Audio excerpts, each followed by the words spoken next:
welcome to Baylor Game Day. It's round 2 of the TSSAA state playoffs in Division II AAA.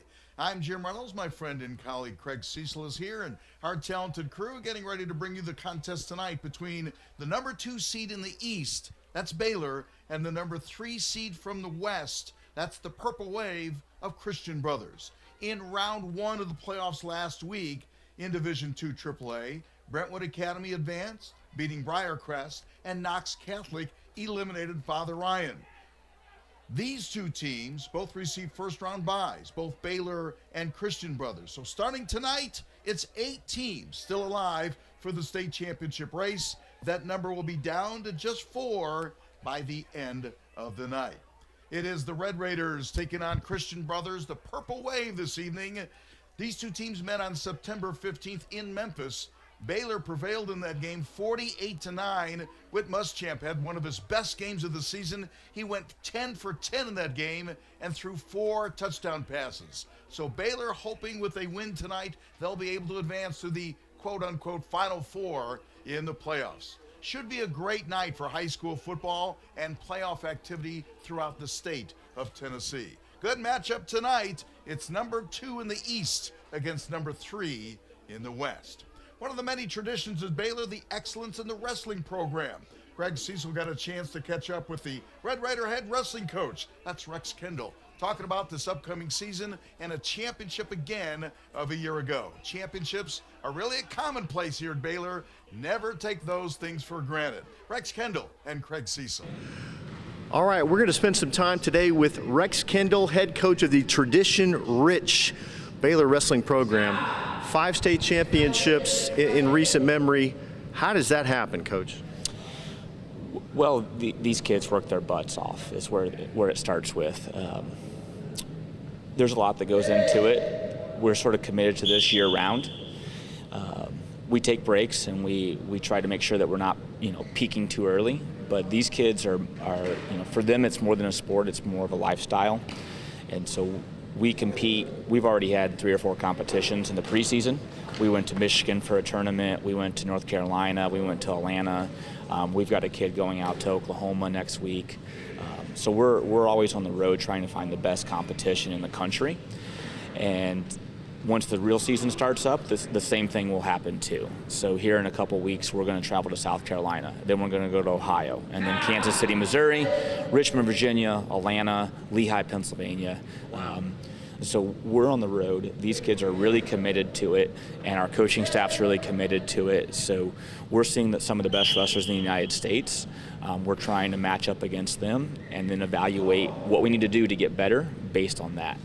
And that's helped us to have a lot of success within our state because we're finding the best competition in the United States. And I think what's even more impressive is about half your team is playing football as we wrap things up, and that really speaks to your dedication that these guys bring to work every day. Yeah, we have a lot of kids that are multi-sport athletes. We have kids that opt in to year-round wrestling.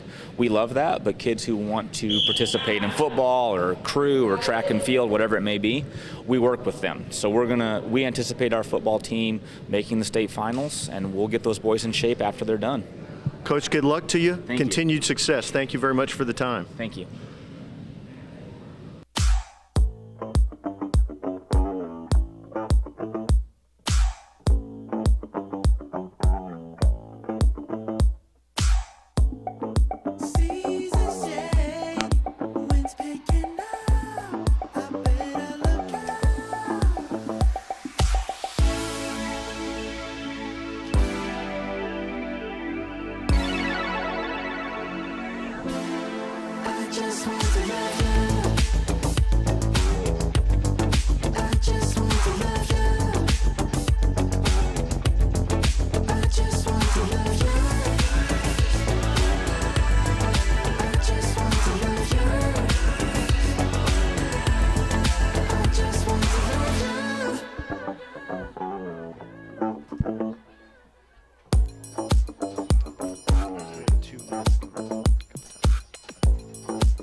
you can see. Had a little rain earlier today, but this is going to turn out to be a perfect night for playoff football. Jim Reynolds and Craig Cecil and our crew ready to bring you this contest between the Purple Wave and the Red Raiders here this evening. You want to get our brackets out and try and figure all that out?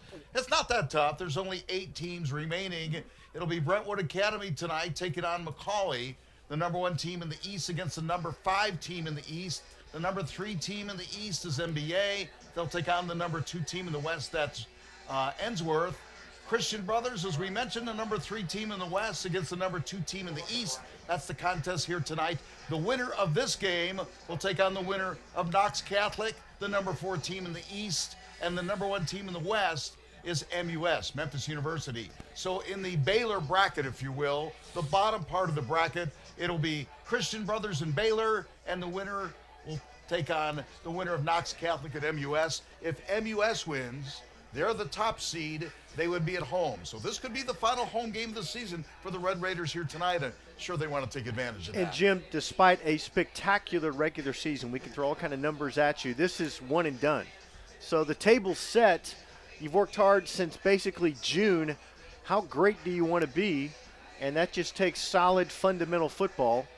So many times in this time of year, Jim, not making mistakes is what really determines who wins and who loses. And Baylor has blown away the competition the last 3 weeks in a row. And this is a team, as you said earlier, they've already played and already beat before. But that means nothing tonight. I was going to say Baylor 8-2 on the year, 6-1 at home. Christian Brothers 6-4 overall. They have not won a road game so far this year. 0-3 away from Memphis so far this season. Should be a good one tonight. Playoff football, always a great atmosphere.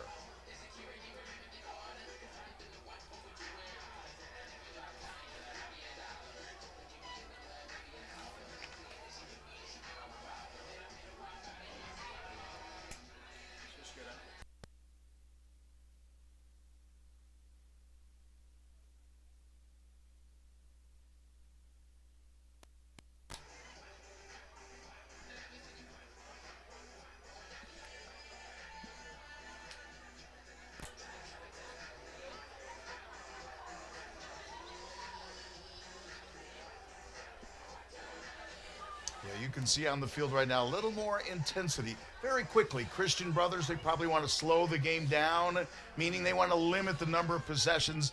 They want to run. They want the clock to move. They want to slow some of those athletes down for the Red Raiders. They want to burn up the clock, and Baylor wants to burn up yardage and hit the end zone early and often.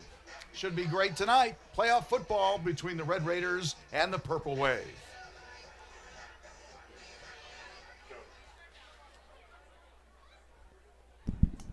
Good evening, ladies and gentlemen. Welcome to Baylor School, Haywood Stadium, Red Edder Field, and tonight's Division II quarterfinal playoff game between the Christian Brothers Purple Wave and the Red Raiders of Baylor.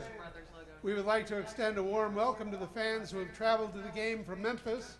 And at this time, we would like to introduce the starting lineup for the visiting Purple Wave, coached by Thomas McDaniel. At wide receiver, number 0, sophomore Javon Slayton. At wide receiver and at linebacker, number 1, junior Ethan Johnson. At cornerback, number 2, senior Santiago Calderoni. At cornerback, number 3, senior Josh Thurman.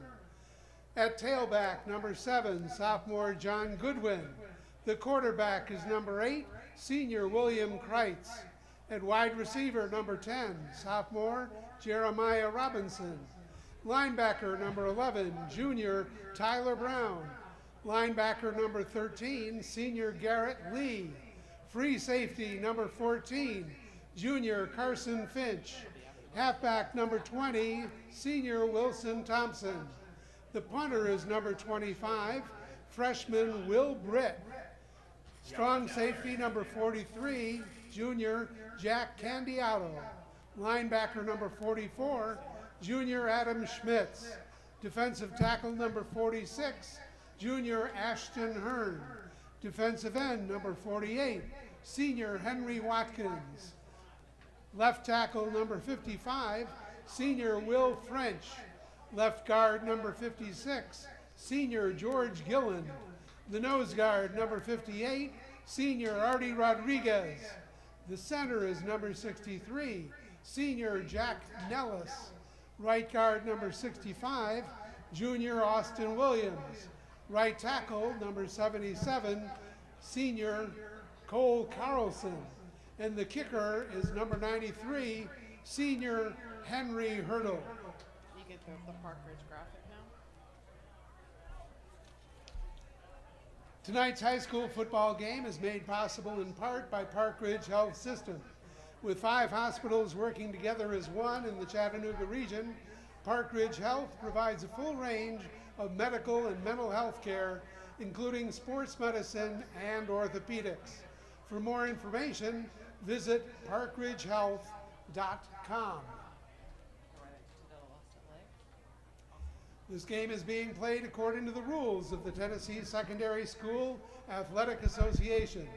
These rules provide for fair competition among players. Spectators can also help to promote good sportsmanship by observing the rules of fair play.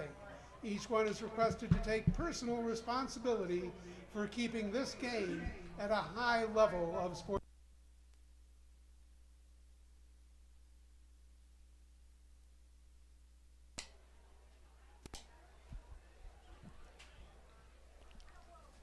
Let's talk a little bit about the Red Raiders and the Purple Wave as Dan Kennedy gave us starting lineups for both these teams. And again, the philosophy is, and Christian brothers, you can understand, they lost to the Red Raiders in the first meeting on the 15th of September, losing 48-9. Okay, that didn't work. Write that off. Yeah. And here's the funny thing about this time of year, Jim. Both these two football teams couldn't be really more different than the last time they played. They have so many reps and so much time, so many games between them. They're probably not close to the same two teams, probably much better, both these teams, than they were back in September. We know Baylor has gotten better every week.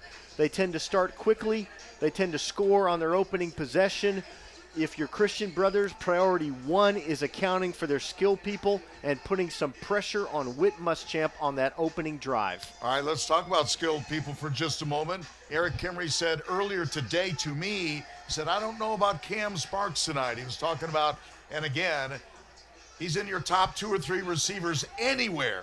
Cam Sparks with 6 touchdown receptions so far this year. We were trying to see if he's going to be ready to play tonight. Got dinged up during the week. There you see him, right past there. In the hoodie, number 17. Number 17, and when one of your best players is wearing a hoodie, that usually isn't good, is That's it? not, yeah, you don't expect him to play tonight. The good news is, Jim, they are so deep that they can absorb that loss. It's big for everybody, and it's big for them, but they have so much depth that they can really handle that heading into tonight's game. So that means a little more pressure goes on Ben Darnell, and every time that Ben Darnell has stepped up in a situation, he has performed really, really well. 6'4", 245 junior. Ben Darnell may be more of a classic type of tight end, so we might see in a 2 tight end, obviously we'll see Darnell and Matt LeBlanc like we have all season long, but they may split LeBlanc out and just keep Ben Darnell in there as the lone tight end, or it could go the other way around. Eric Kimry said, I just considered him a starter anyway. And I think the great thing is with those 2 players at tight end, your blocking is still excellent. They have been the lead blockers on many a running play to either side this season, so you're not going to lose anything in that regard.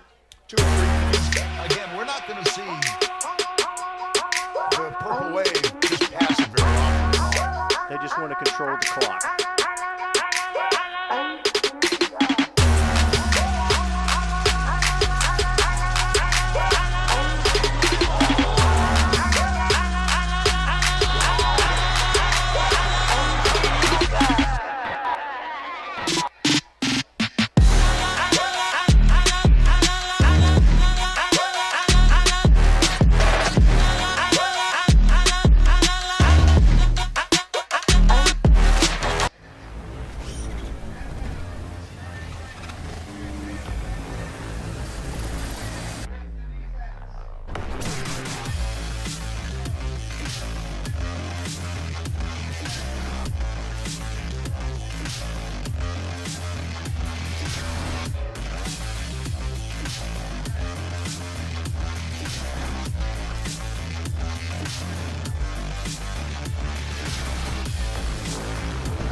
Knight.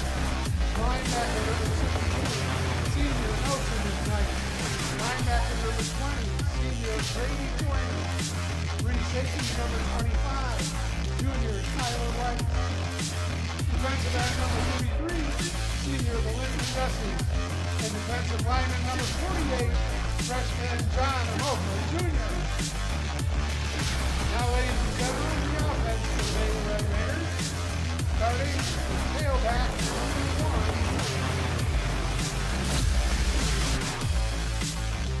junior Shikai Hill Knight. And wide receiver number 2, junior Xavier Scully. Wide receiver number 7, senior Amari Jefferson. Quarterback number 9, senior Whit Mustang. Tight end number 11, senior Max Lamont. Tight end number 19, junior Ben Darnell. Right tackle number 54, junior Teague Johnson. Center number 55, senior Dom Clifford. Left tackle number 58, junior Jimmy Gregson. Right guard number 71, sophomore Charlie Edgar. Left guard number 72, senior Owen Holmes. And the punter of the place kicker, number 95, senior Peter Brown. The Red Raiders are coming. Eric Kendrick.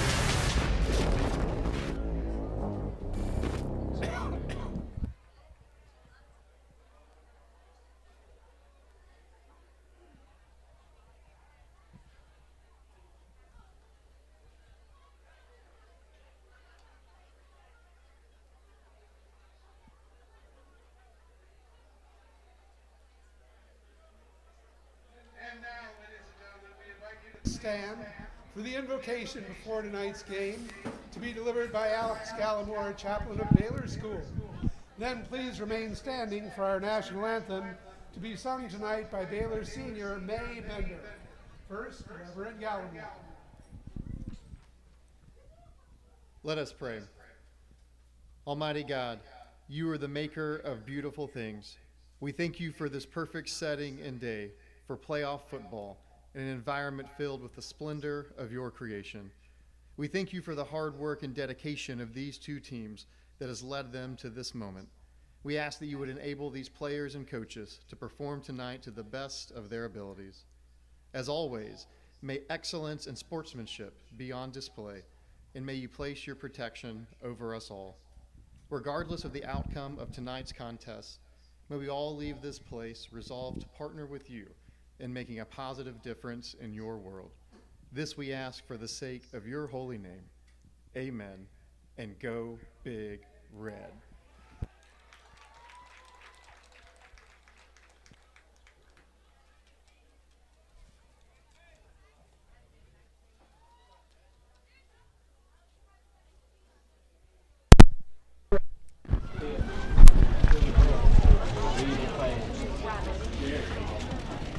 I will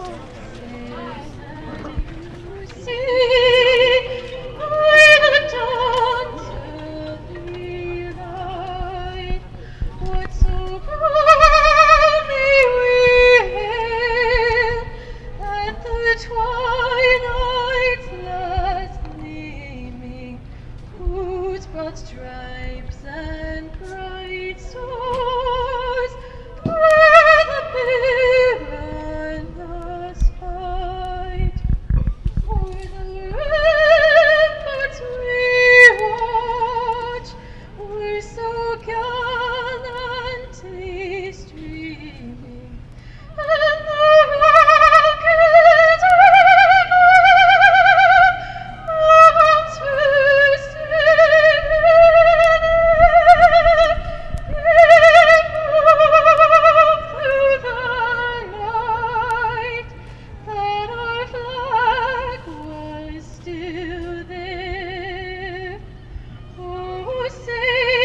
that was Mary Margaret Bender with the national anthem this evening as we get the full lights on. No more red, white, and blue on the field right now as we get ready for playoff football. And I talked to Eric Kimry today, and I said, what do you like best about November? And he said, well, the campus is beautiful. He started giving me a travel log. He said, yeah, there is that sense of urgency, and that's fun for everyone. When you play the game, you want to be in these type of situations. You work all year. You said, starting in June. That July and August is all about the moment right here, because if you don't do July and August, a lot of times you don't get to November. You don't make it to November. That's right. And for the seniors this is a senior-laden team for Baylor. I mean, this is their opportunity to leave this school with back-to-back state championships. How do you get there? Play by play, down by down, touchdown by touchdown. But they have certainly shown throughout this season they are spectacular on offense, and that makes their defense even better. This is going to be a steep hill to climb for the Purple Wave of Christian Brothers tonight. What do they need to happen? Need to steal some possessions, maybe with turnovers and the kicking game. They're going to have to make something happen there, I think, because they've got to steal, Jim. If you get 5 possessions a half, roughly, they need to steal 1 or 2 a half and also be able to shut Baylor out on one of their possessions.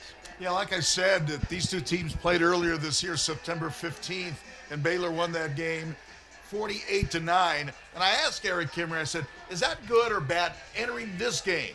Does it give you confidence that you played this team, beaten this team, and beat them handily? Or is there that one thing about overlook? And he kind of said, you know what, if we overlook anyone this time of year, then we as coaches probably haven't done our job. Sure. You see a lot of mottos on T-shirts and hats, us right. versus us, Yeah. and that's really what it is. You have to get your team to execute what you do. You really can't change a lot in terms of philosophy, because what has worked all season long is really what you need to go with, especially this time of year. So how would it be for this team to win back-to-back state championships in the first 2 years with Eric Kimry? But I said this at the beginning of the season. Remember last year that championship was not easy. No. They won 42-6. They won handily in the first round, but when they beat Brentwood Academy 44-39, won the championship game by 4. When you get past this round, when you get down to that Final Four, that's when it's going to become serious. But you got to get in that Final Four first. And I think this is a winnable game for the Red Raiders. Certainly they would be favored tonight. And then you get those Final Four, then I think you're involved in a crapshoot. Sure, and what should make every Baylor fan optimistic tonight? They're playing their best football right now. They seem to execute incredibly well on offense, especially the last 3 weeks. They have averaged beating their opponents 42-3, 3 mercy rule games. They are certainly hitting on all cylinders, and their defense has been outstanding as well. In part, Jim, because they force a team to be, I think, more aggressive offensively than they want to be, because Baylor is so successful the way they play offense. Well, I almost liken this to the Atlanta Braves. The Braves scored so many runs in the first inning, other teams are playing from behind. And sure. You and I have talked about the efficiency of Baylor offensively on their first possessions of the game. They have scored so many times and put teams on their heels before the game is 15 minutes old. And that's deflating to a team. You're already running up. When you get the football, you're down 7 points. I don't care what the coaches say. Players tend to press, and the pressure of that leads some teams to make mistakes. Yeah, you get them out of their comfort zone, and all of a sudden you feel like you have to do something you're really not great at doing. You really haven't practiced all year long. All of a sudden you want to start to thread the needle on a pass. Well, that's not your game, especially tonight with this team. But you get someone trying to, quote-unquote, do too much, and that is real. That does indeed happen. Just do your job, win your battle, win your one-on-one, and then go from there. Play to your personality. The team that stays in their personality, executes the way they have all season long, is the team that's going to grab the lead and probably head into victory lane on this thing. Now, before we get too arrogant here about Baylor, first of all, Christian Brothers, their line play is really good. And if you have good line play, that keeps you in a whole lot of games. And I mean line play, both on offense and defense. They've got a lot of size. Some of the kids go both ways. The They captains will now meet are in very midfield physical. for the opening coin toss. The captains tonight for Christian Brothers, number 7, John Goodwin, number 13, Garrett Lee, Number 55, Will. Some of those guys that are the captains tonight. John Goodwin, the running back, really, really good. Not just a dominant guy, but he averages 50, 60 yards a game, really reliable. And again, it's not a team that puts up a lot of offensive numbers. So a lot of these numbers will not just make your jaw drop. Javen Slayton, the wide receiver, sophomore, is really good. Ethan Johnson at a wideout is really good. And Jeremiah Robinson. They're not big on the passing game. Like I said before, William Kreitz is the quarterback. And again, he's one of those guys, doesn't make a whole lot of mistakes. He'll manage, he'll distribute, and he'll make sure you're in good situations most of the time. Baylor has faced a couple of teams like that already this season. This style of football will not be unusual to them. So when you take a look at Christian Brothers, they won their opening game of the year beating White Station 10-7, beat Sheffield 53-0, went to Brentwood and lost 37-7, knocked off Hillcrest 61-0, lost to the Red Raiders on the 15th of September 48-9, then won their game 34-2, won over Briarcrest 10-7, had a bye week, lost to MUS, their biggest rivals, which I believe MUS and Christian Brothers are about 4 miles apart. Lost that game 21-7, beat Father Ryan 18-14, and lost at Ensworth last time they went out 17-7. So you can see, with the limited possessions, they're involved in a whole lot of close games. And an interesting decision here. They win the coin toss, Christian Brothers, they defer. So again, as we've seen just about every home game this year, Baylor will start on offense. And again, we'll see tonight how Ben Darnell does in the starting lineup. And I understand we've seen him play well in a lot of situations. Maybe a little bit different getting your name called and number called in that starting lineup. And again, anytime you lose a guy like Cam Sparks, I don't care how talented you are, guys are starters for a reason. I say this all the time. They're starters for a reason because they're the best guys there. Absolutely, but again, I think the depth that they have, this is an injury you can overcome. It's not ideal, but it's something you can overcome. But we've always kind of said you can't double team everyone. If you double team Amari Jefferson, then you had to leave Cam Sparks in a one-on-one situation. I would say the double team go to Amari Jefferson and then say, can we cover those other talented receivers? LeBlanc, Darnell, Rastelli, can we cover them one-on-one? Because Amari Jefferson will command the double team again tonight. Oh, absolutely. And also Alexis Leclerc may open up some opportunities for him. And also we tend to talk about the airplane mode, but the ground game with Shakai Mills-Knight and Cody Davenport has been outstanding this season. Shakai Mills-Knight has gotten better and better. And like I said, the numbers for Muschamp in meeting number 1, he was 10 for 10 against Christian Brothers, 4 touchdowns, threw for 172 yards. Baylor racked up 376 yards in the first meeting. So they really had their way with Christian Brothers in meeting number 1. We'll see if that continues tonight. Sometimes things get a little bit tighter when you get into the playoffs, don't they? They do, but I tell you what, as we talk about every week, with Muschamp, the numbers really don't tell the story, but in a way they really do. 138 of 201 passing, 4 interceptions, over 2,000 yards, and 29 touchdowns. The touchdown to INT ratio is 29-4. That will get it done. Yeah, most time coaches say I want at least 2-1. 2-1 touchdown passes to interceptions. He's about 7-1. 7-1. 29-4. Christian Brothers does have a good kicking game. That one's a little bit short and will be returned. Trying to go wide, far side, turning the corner, far sideline across the 30. Nice job by Josh Hampton. Sets up the Red Raider offense. Kick was a little bit short. Hampton was able to turn the corner far side, and when your return is around the 30-yard line, that's not a bad place to start. Starting around the 32, Red Raiders football just underway. Playoff football, which is always fun. What a great time of year. To do a little scoreboard watching. How many sets of brackets did I fill out last game we had here? And guess multiple. Yeah, guess how many were right? None. Noneable. Noneable as it turned out. Red Raiders football, opening possession of the game. They're going to run up the middle. There's Mills-Knight. weaving in traffic a little bit and getting across the 35-yard line. We talk about all this passing, but boy, Chicago Mills 9 and that offensive line got to the second level in a hurry. Outstanding gain, 5 yards on first down. 5 on first down gets it done every time. Every time. Opens up your playbook. One receiver near side, play action for Muschamp. Rolls out with pressure and threads the needle, complete at the 50, running room far side. Little cross, middle of the field, and I think Amari Jefferson is going to have a huge night tonight. And something else to look for. They actually did the play, kind of a play action move there. They faked the Chicago Mills 9. He went to the middle of the field, and he was actually open. He was another option on that play. But when you can get it to number 7, you do. That's exactly my point. Option 1, 2, and 3 is number 7. A little trickery. Muschamp throws long. Receiver wide open. Caught at the 15. Breaking a tackle and down. There you go. Mr. Dependable Zane Rastelli had to wait on that one, but reeled it in, and they took advantage of an aggressive Christian Brothers defense that time. That slows down a pass rush on one play, saying, yeah, you come at us, that's fine. We just might do this. And Rastelli got back in the defense. In the red zone on the first possession of the night. Moving those 2 tight ends we talked about. From right side to left side, that's Darnell and LeBlanc.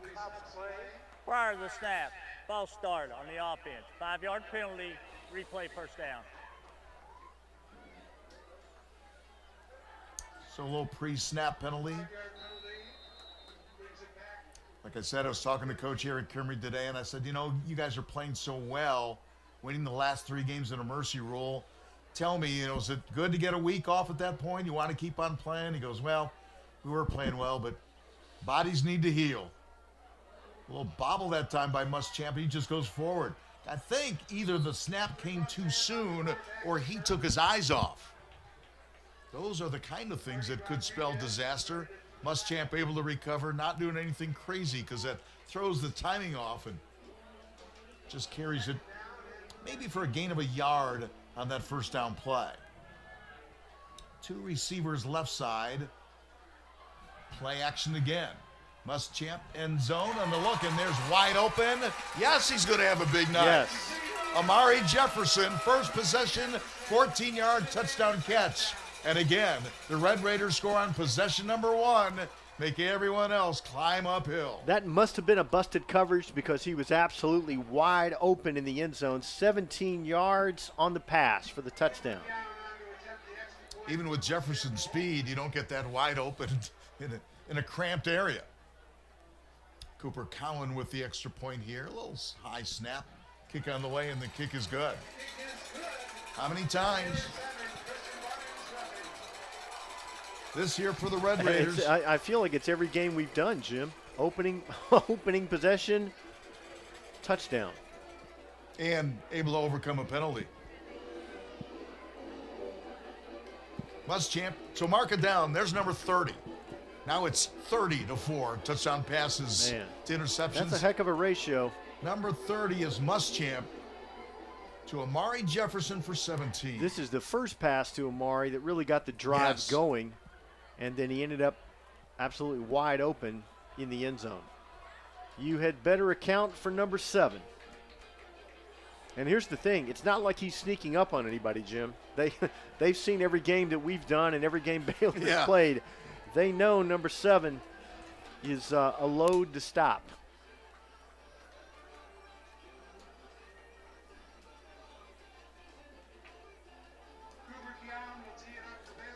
The perfect start for the Red Raiders. They get their hands on the football. Goes 68 yards in 5 plays, a minute 54, 17-yard touchdown pass. Muschamp to Jefferson, and for Amari Jefferson, that's touchdown reception number 13 of the year and his 2nd against the Purple Wave. Kickoff in the end zone, and so Christian Brothers, the brothers as they call them, the brothers with the football. First down and 10. Ethan Johnson, I thought he was going to really try and return that thing, but the back heel was in the end zone. So they will start at the 20. Well, see, senior William Kreitz, like I said, he will run some, but he's not necessarily that RPO type of guy. When he runs, and they have called some quarterback draws for him on occasion, but he's not going to be the guy, I don't think, that just carries them. There it is. Play action, he is going to run near side. And again, not blazing speed, but like that right there, not afraid to take a hit and finish off the run. And a nice start for the Purple Wave. Gain of 7 on first down. Up to the 20, let's call it 26. As we say every week, Damani White, Quincy White, and John Amofa Jr., those 3 down linemen for the Baylor defense, they have been active all year long, and tonight needs to be no exception. John Amofa has 8 sacks. 8 sacks this year. That's a crazy number. Trying to go wide, some blocking, and a first down. That's what we're going to see. Absolutely. Yeah, I was going to say, this is what we're going to see, and that was John Goodwin, the senior running back. I think for Christian Brothers to stay in this, They need to do just what they're doing right now. and I think they need to get some big run by Goodwin or some big long a gash play, as they call it sometimes. Well, Baylor scores in 5 plays. You can expect the Christian Yeah. Brothers to score in 10 plays. Yeah, I That's was what they gonna say. want to do. They bunch the receivers near side, then go back to the weak side, and back of the line of scrimmage hit, and then maybe a gain of a yard or 2. Have to compliment number 6, TJ Fields. Read that early, had to get through a blocker. He didn't make the tackle, but provided just enough penetration for his teammates to finish the job. And then you saw a late flag go down. I'm guessing that was someone saying something to an opponent that they should not say. After the play's over, personal foul, number 33 on the defense. 15-yard penalty from the end of the run. First down. That is Balint Rendesi, called for the personal foul. Yeah, that's something. I'm And not that's a sure it's big something one. you could do anytime. Playoff football, you don't want to see that happen. Definitely can't Yeah. do that. So he picks up a personal foul penalty of 15 yards, and all of a sudden a good gain becomes a great situation across the 45 to the 46-yard line, 1st and 10. Purple Wave out of Memphis, Christian Brothers. 2 receivers near side, a little high snap. Handing it off, look at that. Wow. You talk about squaring off on the tackle. Joe Lowenberg from Mentone, Alabama.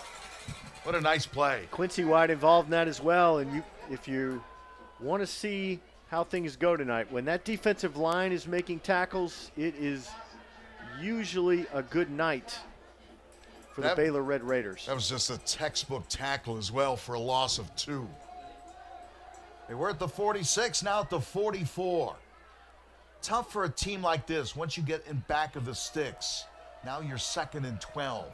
Kreitz pulls it back, throws it on the run, and incomplete. Well, he wanted Jeremiah Robinson, but he just had a little too much heat on him. Really had an option for the screen there until Baylor sniffed that out as well. Nice defense that time.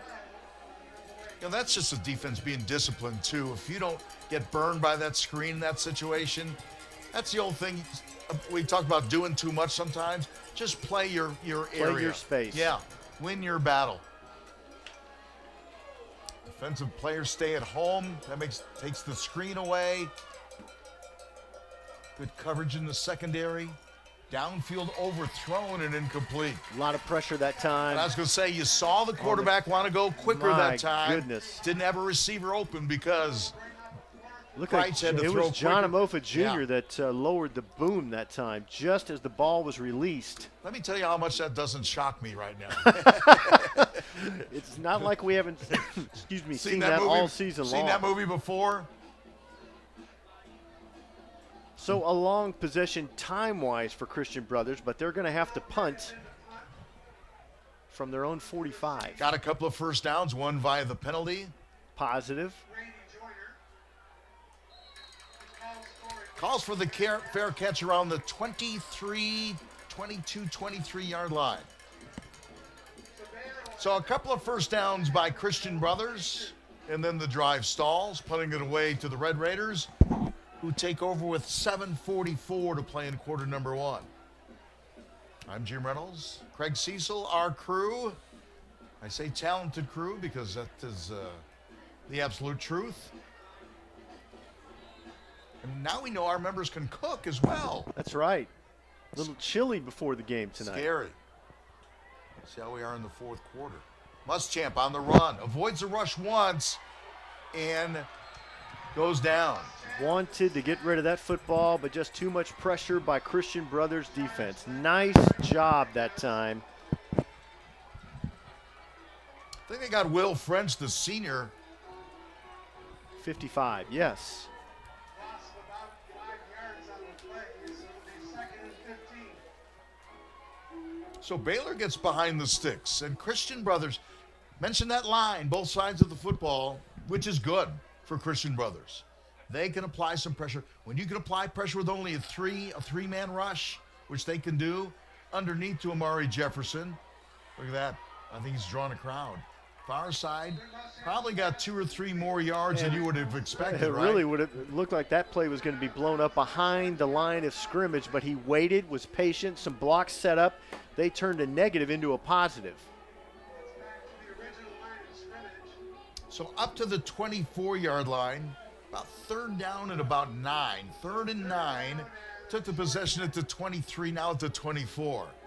So lost some yards, got some back +1. 3rd down and 9.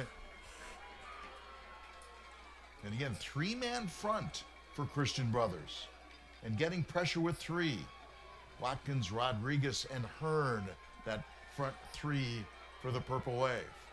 From the gun, picking up the block. Look at that. And Oh, not my gosh. quite.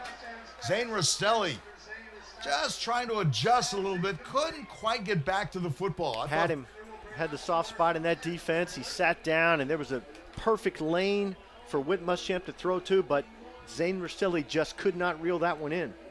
You take a look at Zane Rastelli right now as he walks off your screen. You He can knows. tell. He says, you know what?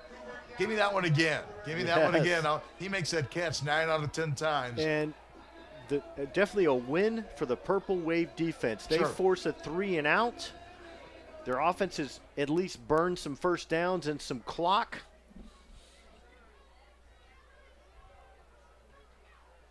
There's the punt. Not a lot of height. Should take a Red Raider roll, which it does. Goes out of bounds, far sideline. And they had no one back. Yeah. And they're going to put it where? About the 41-yard line. That's not bad, Jim. That's great field position yeah, for great the flip. Purple Wave to start. Yeah, so first possession for the Purple Wave at the 20. Second possession at the 41-yard line, 1st and 10. Baylor scored on their first possession. Muschamp to Amari Jefferson, 17 yards for the score. 6:43 to play. First quarter, and here come the Purple Wave. William Kreitz, the quarterback. And again, I don't think you do much slow developing stuff tonight. Far sideline, gets past that initial wave and Best brings it run up. of the night Yeah. for Mr. Goodwin. Josh Goodwin with a 9-yard gain on first down. John Goodwin with a 9-yard gain on first down.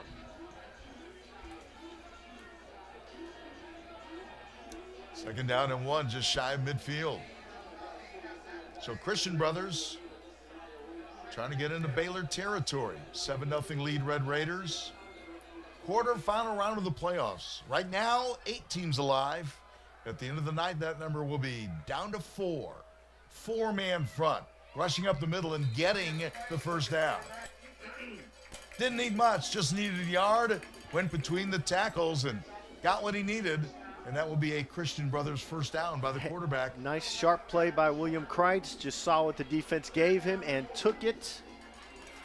But Jim, by the spot of that ball, Yeah. they're going to cut that at no gain, Wow. which makes this one 3rd and 1. Surprising there. Yeah, I thought he clearly crossed the 50. Yeah. You don't know what's going to happen here on a 3rd down and 1. I don't think he got it. I don't think he did either. He didn't get much penetration, so on a 3rd and 1, get a little chippy early on here. Look at that. Whoa. That was a flop. We got a Christian player down. That was a flop. actually John Goodwin, Yeah. the running back. He'll limp off the field. And Did not make it. No. Did not hit the 50. Wow. All right. Do you do a playoff gamble right here? I'm thinking yes. I think they're gonna kick.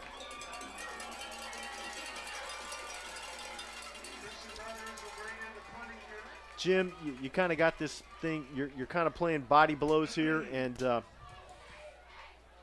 if you can't pick up a 2nd and 1, a 3rd and 1, You don't think you can get a 4th and 1? I don't know. The ramifications of that are you really crank this crowd up. That's why when you go to Vegas, you have money when you leave. I'm begging for handouts to get home. But again, look at the change of field position. And that's the difference in philosophy. Change in field position. So Hey, again, Jim, so far their game plan, Yes, they've executed yeah. it. It's 7-0. They've limited possessions. They forced a 3 and out. They have burned some clock. yes, they have. They've been effective on the ground for the most part, and they've pinned Baylor back at the 17-yard line. So now 4:33 to play in the first quarter. 4:33 to play in quarter number 1. From the 17-yard line, 1st down and 10. Near side, there's Amari Jefferson. Had the one-on-one coverage. Picks up a few, not much. Again, that's a good tackle after the catch. That's a solid open field tackle. They gave him cushion, and they closed on Amari Jefferson right as he caught that football. In this day and age, with the rules the way they are, coaches say all the time, they're going to catch passes. Just don't let them get past you. If you catch them right, if you tackle them right there, like Christian Brothers did on Amari Jefferson, again, that's a 3 or 4 yard gain on 1st down. Sky Mills Knight breaks one tackle, goes wide, a little stutter step, cuts it in, and gets to the 30-yard line for a Red Raider 1st down. What a combination of balance, vision, and power on that play. Waited, let his blocks come to him, and then accelerated, and they moved the chains for a 1st down.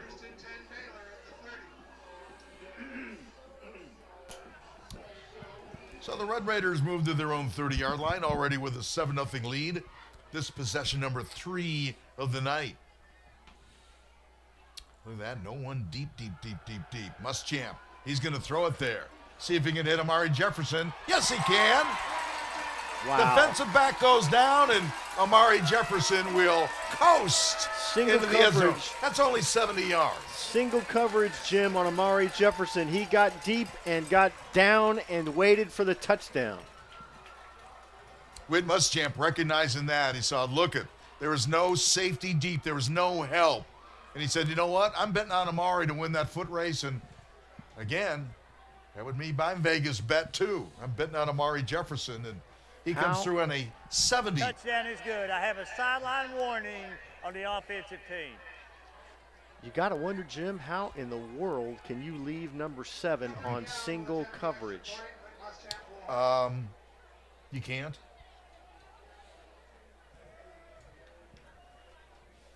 That's touchdown pass number 31 of the season for Whit Muschamp. 2 tonight, both to Amari Jefferson. And the extra point.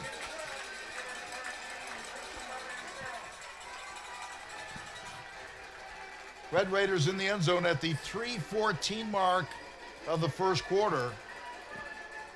83 yards on the drive. 70-yard touchdown pass. Muschamp to Jefferson. 4 plays.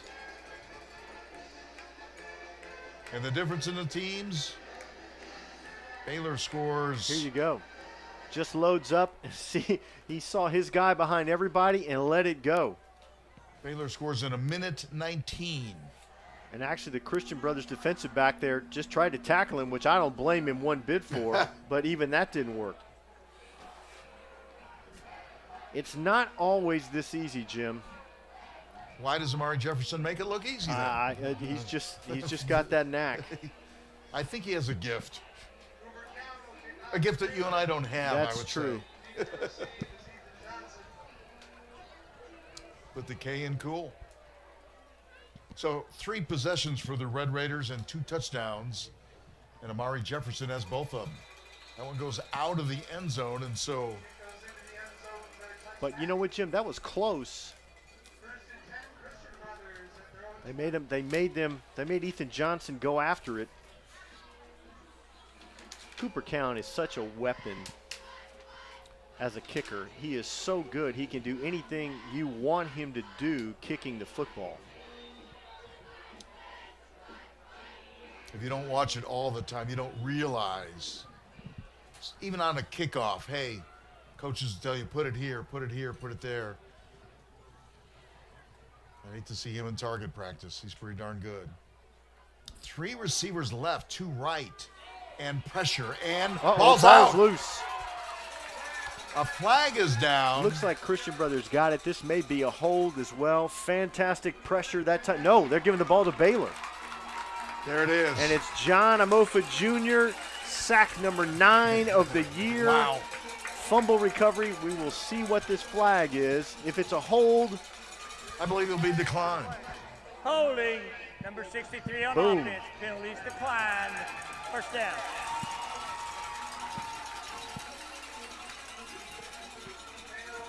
So for Christian Brothers, they hang around. They do some good things defensively. And all of a sudden, Amari Jefferson gets loose, 70 yards. Then you come out.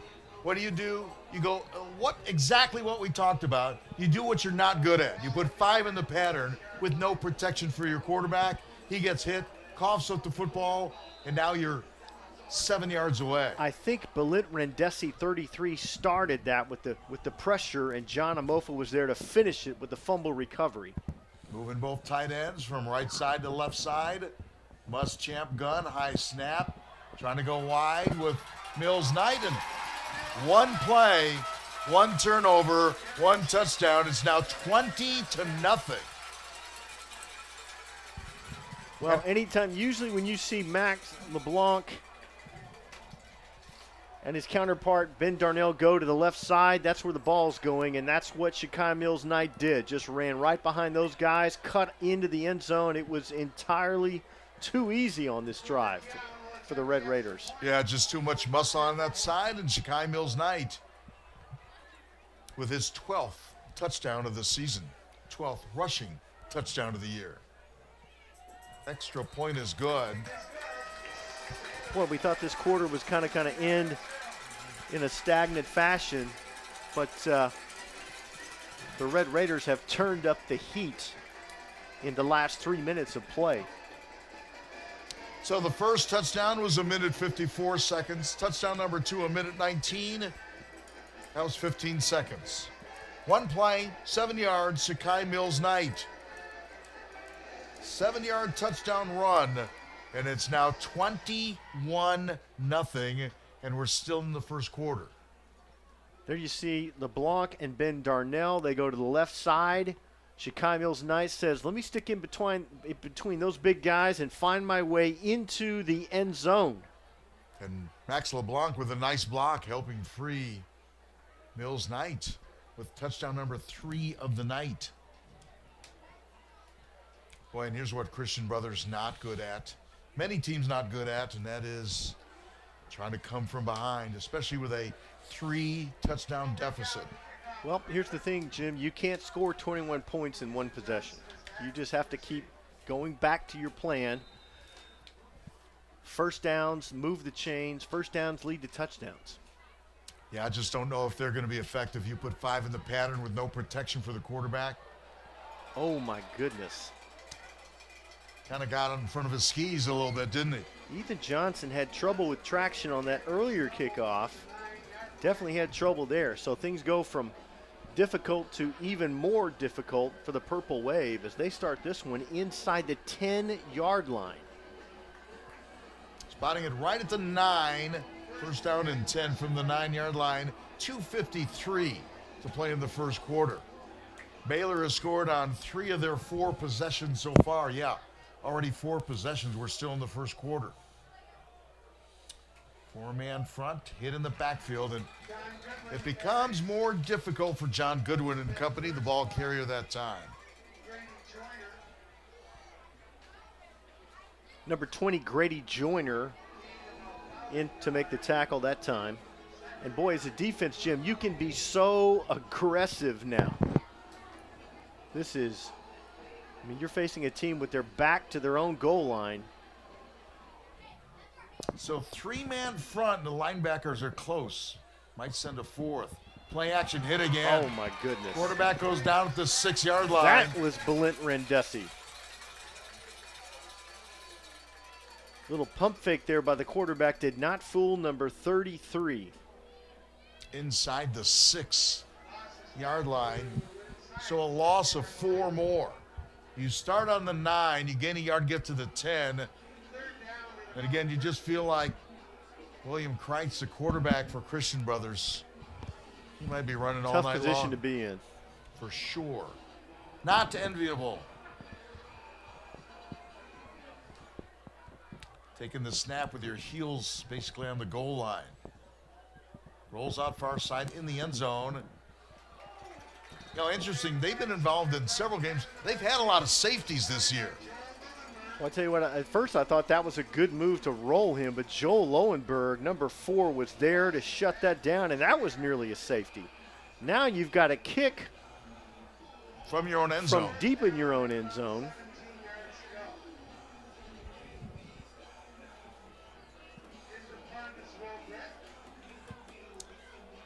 It looks like Grady Joyner is at the 40. Yes. Christian Brothers got a couple of first downs in their first possession. Since that time, 1, 2, 3 and out. Fumble, and 1, 2, 3 and out again. Pressure, line drive kick, and boy, that goes out of bounds.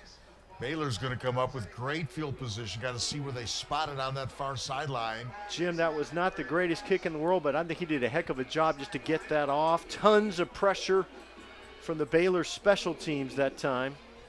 I think they're going to start around the 35-yard Wow. line. Now, we were talking about field position, those types of things early. But all the field position, you know, a fumble just changes everything. You lose the football, Biggest score play of the quick, first half. 40 seconds to play in the first quarter.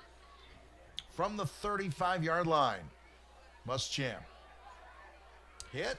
Good defensive pursuit. Ethan Johnson that time. What a great effort to fight off that ball. I thought they had that well blocked on that side. He fought it off and made a fantastic open field tackle on Shakai Mills Knight. Johnson and the middle linebacker Tyler Brown combine on the stop. Good defensive play for a loss of a yard to the 36-yard line. Second down and 11. Receivers left and right. And again, Amari Jefferson, I was watching him stop and go. Up in the air, and again. Stop and go, and that gave him 2 strides. That gave him a big cushion right there.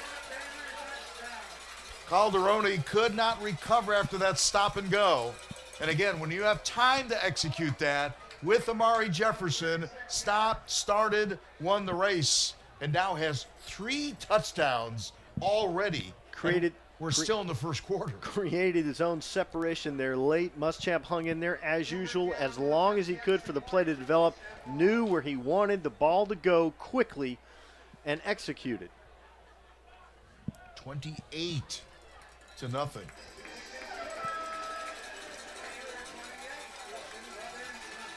That time I think they had double coverage on him, Jim, and he managed to beat that. This is why number 7's going to Alabama. Yes. As if we needed more evidence.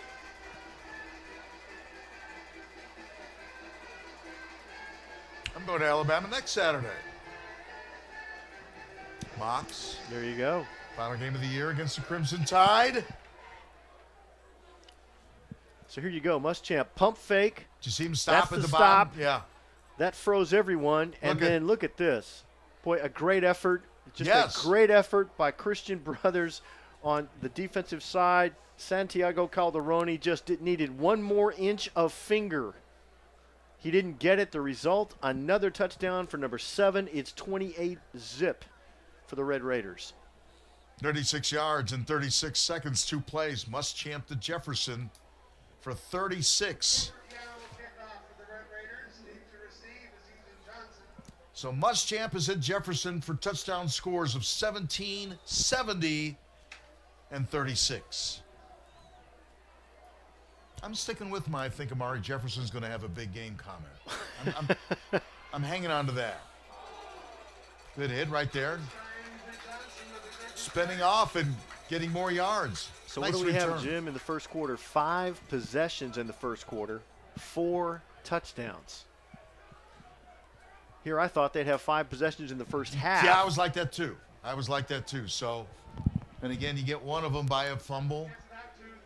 But like I said, the only first downs they've given up was on that first drive, and one was via penalty. So they got that run, remember, on the first drive. Since that time, it's been 3 and out. Great defense by Baylor, and the offense just as high octane as they have been all year. Beginning on the 26-yard line with a second to play in the first quarter. So I think if you're Christian Brothers and running is your game, I think you need to do that. I agree. You got to do what you do. Look, it's the first quarter, Yeah.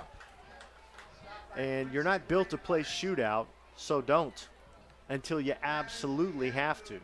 Yeah, I don't think you have to abandon the game plan. And I know it's 28-0. I got it. I don't think you have to abandon that game plan because I just think when you put 5 in the pattern, we saw what happened. You gotta That be who you quarterback's are. running for his life. Yes.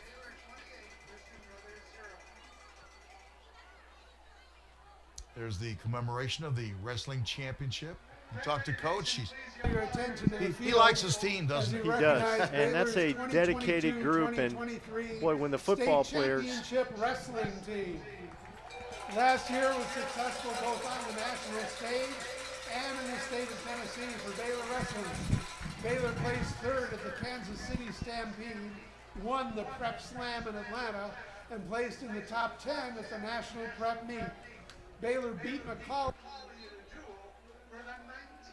And they're road warriors, Jim. They travel all over the country, as Coach said, to find the best competition they can.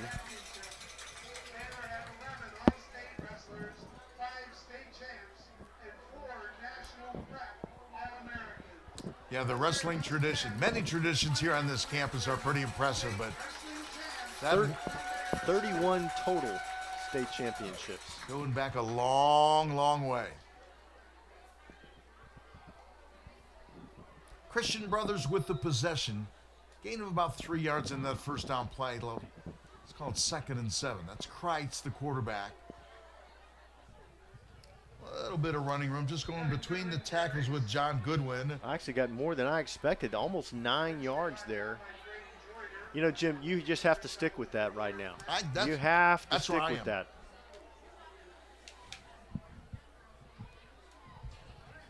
Yeah, I think they made the mistake, and maybe they realized that as well. When they put 5 in the pattern, left the quarterback exposed. And the quarterback is good. I'm not sure he has great escapability. And he's been unable to escape a few times. He's going Well, to keep. this is kind of their version of the half tush push. Yeah, there you go. As they converted that one for a much-needed first down. Kreitz on the keeper. That's no small load at the quarterback spot there. Like I said, I don't think he has great speed, but you can see he kind of towers above many of those players. He's half a helmet taller, got some bulk to him, got some great push, and able to pick up a first down in a short yardage situation. Baylor has 4 at the line of scrimmage. Kreitz up in the air. Pass complete.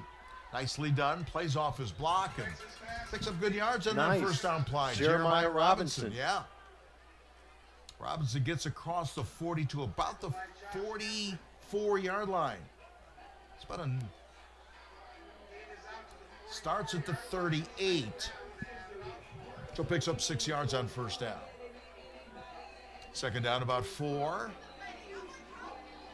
They've had one drive where they picked up a couple of first downs, and that was drive number 1. And basically what they did was run left, run right.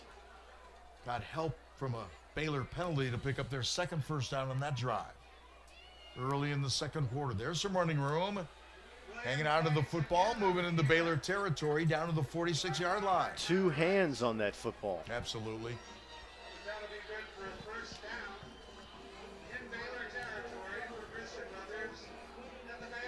So into Baylor territory at the let's call it the 47-yard line. 1st and 10, 47. So if you're Christian Brothers, I'm like you, just keep playing. You know, you get a score, you see what happens. I don't think you have to do onside kicks or anything like that. You're early in the second quarter. Second quarter just got underway. A lot of time, a lot of crazy bounces could still happen. Kreitz is going to run and tripped up trying to Tripped cut. up early. Yeah. Thought that play had some room to grow there. Put his foot in the dirt. The dirt was not sympathetic. We had rain earlier today, but I don't think really that. not much at all. I don't think that affects that field at all. It only picks up a yard on that first down play when it looked like he could have gotten a little bit more. Lost the footing.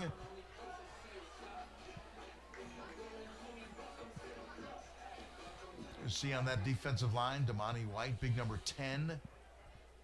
His brother Quincy on the other side. We're in the big 0. 2nd down and 9. 3-man front pressure with 3. Dumps it off on the screen, breaking a tackle 40. That's a nice open field tackle right there. Nice job that time. Keaton Whaley with the open field tackle. Boy, I thought that Jim had that play had room to churn out even more yardage. Only got about 4. Looked like it was going to be a lot more. Completed screen pass. Good job by Kreitz hanging in there. Getting those defensive linemen to bite. And now you have a manageable, somewhat, 3rd down and 5, and they go empty on this one. See, if I'm Christian Brother, I've got 2 downs to get 5 yards. Kreitz on the keep. He got one of them. Just had not much room there. Nice penetration by Baylor. His line just wasn't set. Maybe a second or two would have helped, but John Amofa Jr. again in the middle of that and just causing a ruckus up front. 4th down and 4. Again, I'm going for it here. I'm down 28-0. Got decent field position.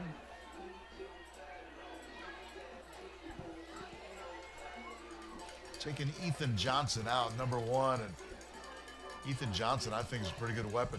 Yes, Blake Whitehorn checks in for him.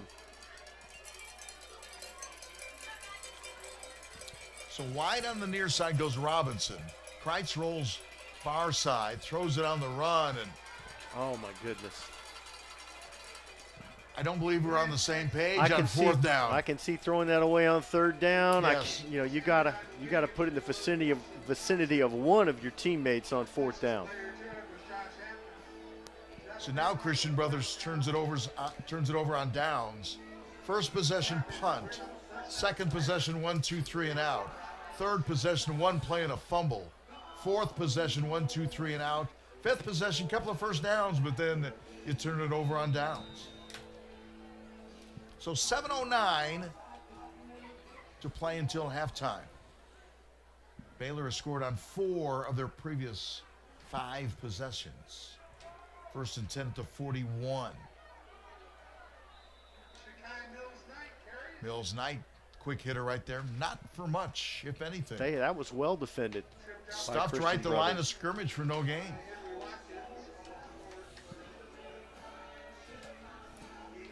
But and here's where, if you're Christian Brothers, you go, we need to stop. We can't give up any more points. Their line play is good. Will French, big number 55, defensive end. Trying again, up the middle, breaking the tackle.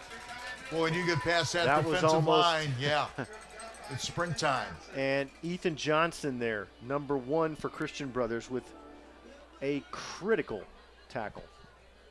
So it's 3rd down about 2. Have to get just across the 49-yard line. Jim, I think they are in 4-down territory. You might be right. Might be 4-down knockout punch territory. Slings it sidearm. Pass complete to Max LeBlanc, who came into this game with 35 receptions. Just moves the chains. Muschamp finds a little lane that time. They were going over the top, jumping up, getting the hands up in the air, and went around him. LeBlanc makes the catch. 45-yard line for a Baylor 1st down. So 1st and 10 Red Raiders. Again, in Christian Brothers territory. With time, with a lot of time. Up in the air, right in the breadbasket, touchdown. Zane Rastelli. Boy, here's what they did, Jim. They ran Amari into the flat. That drew the defense. That put single coverage on Zane Rastelli. Had to wait for that one to come down. He did, reeled it in. Another touchdown for the Red Raiders. 45 yards. Zane Rastelli with touchdown reception number 6 of the year. Well, you can tell the Red Raiders really miss Cam Sparks, right? Cam, it's okay. Well, they're going to need him, but they don't need him tonight. So far. Extra point is good.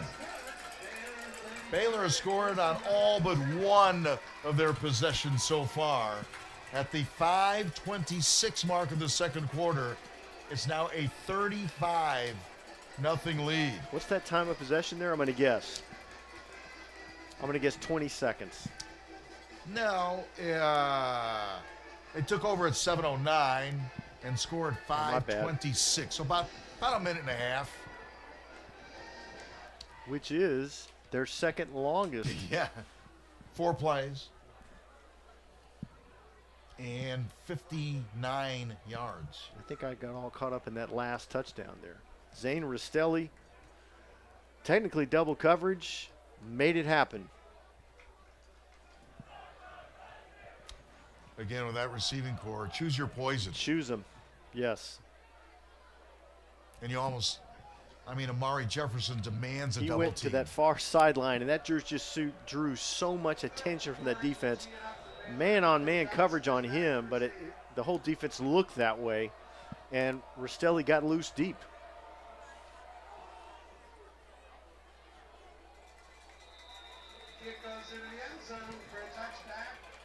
Technically, it was 143, which tonight for the Red Raiders, that's called the long drive, right? Yes. It's called The playing. longest was the first one, minute 54.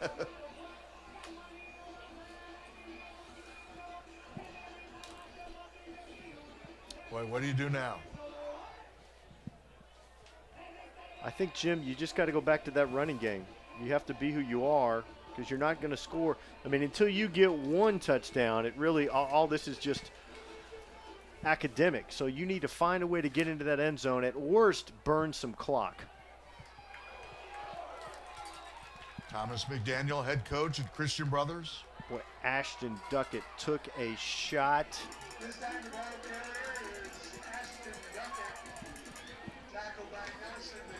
Duckett just a junior.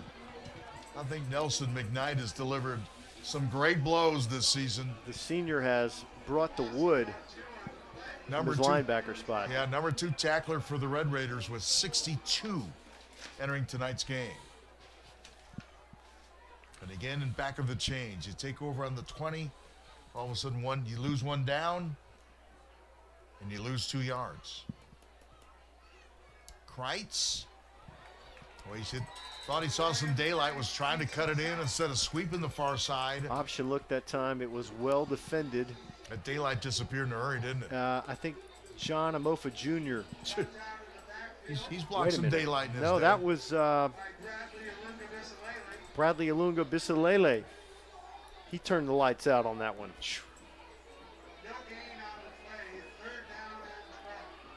Look at him. I'd hate to see his grocery bill.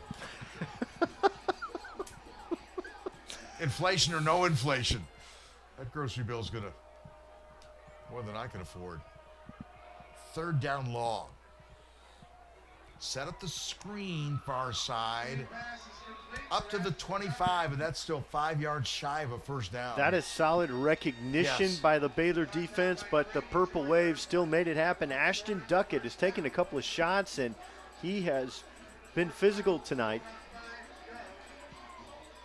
I think the trademark of Christian Brothers would be just that.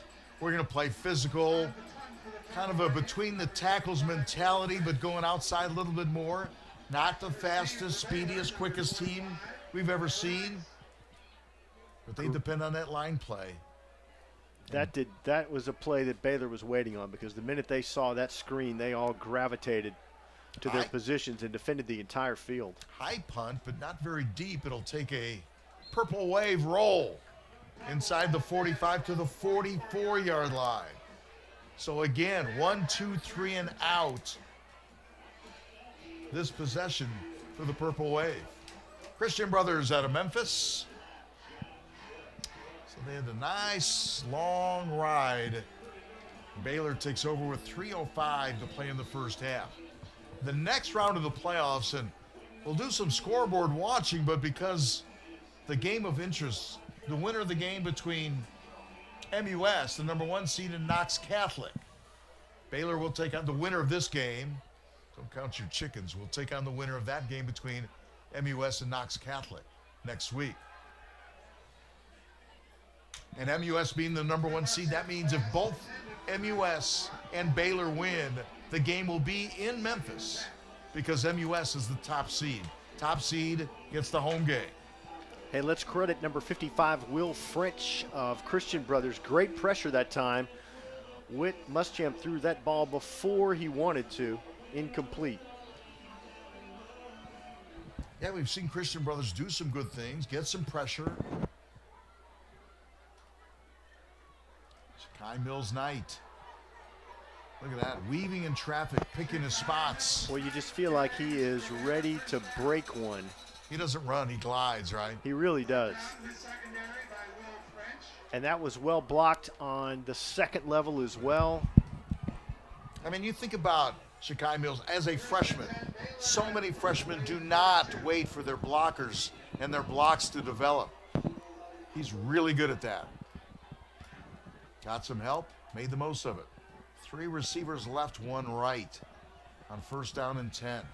Muschamp with trouble. Time. Yeah. Waited a hair too long that time. Thought he was going to get a wide receiver break open on the far side. And by the time he waited for that one more stride, the defense had good pressure. Bringing Muschamp down to the 47-yard line. That's number 55, Big Will French, his 2nd sack of this series. Yeah, he's had a good night and certainly a good series. Much needed for the Purple Wave defense. They have a chance now to get out of this jam without giving up points. 2nd down, Muschamp again with time over the middle and a catch. High catch that time by LeBlanc. Depends on the spot, but no, that's a 1st down. Yeah. They converted a 2nd and 21. They ran LeBlanc across the field. Muschamp waited till he got the window he wanted, threw a strike. LeBlanc did the rest. LeBlanc helped him out, making that, extended himself a little bit in the open field and brings it down to the 30 for a 1st down. 2 receivers left side. Muschamp over the middle again. Why not? And it's LeBlanc. Number 11 said, no, not done yet. Not done yet. Now there's a penalty flag that goes down at the end. Boy, what a great effort that time by Max LeBlanc. That's why he's going to Ohio State. Back-to-back plays by Max LeBlanc. Nice catch. And again, yards after contact, there were a bunch of them. Some were north and south, some were east and west, but put his team in a great position. LeBlanc. Personal foul, face mask. Oh, wow. Defense number 2. Thought I saw at that. the distance to the goal. 1st down. Wasn't quite sure. Thought somebody got a piece of Max's face mask. So down to the 4-yard line. Again, you overcome a sack. And it's 1st down and goal from the 4. Boy, Muschamp is so good, I think it's just hanging in there. One reason why, eyes always downfield. Mills Knight has 1 touchdown tonight, sheds a tackler, gets into the end zone. Let me correct myself. He's got 2 touchdowns tonight. Shakai Mills Knight, the freshman, his 2nd touchdown of the evening, gets into the end zone, a little 4-yard run. Mills Knight now with 13 rushing touchdowns this season. And it has been a clinic by the Baylor offense. Scoring right at the end of the first half with 46 seconds. Cooper Cowan. About as close to automatic as far as kicking the football in high school as you could get. Jim, something you said in the open, there's just too many weapons. They've used them all tonight. Yes.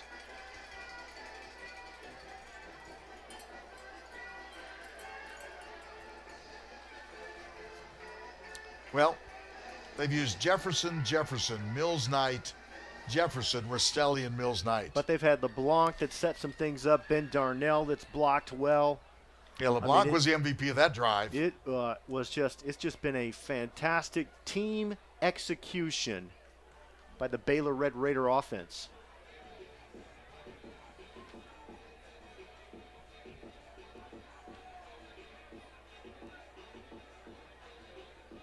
I think that one will go as 219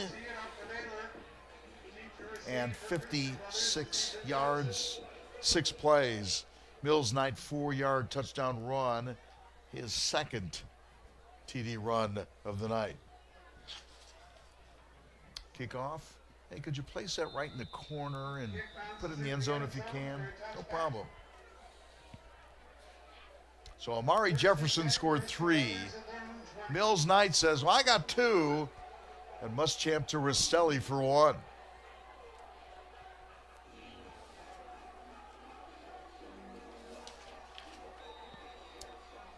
Welcome to the postseason,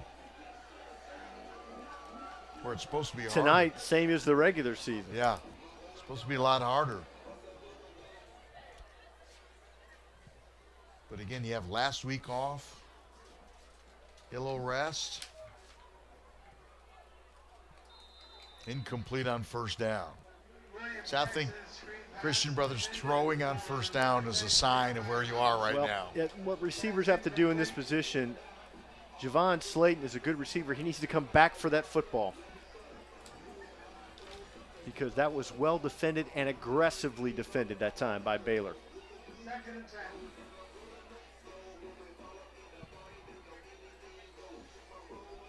So Baylor with 6 touchdowns so far tonight.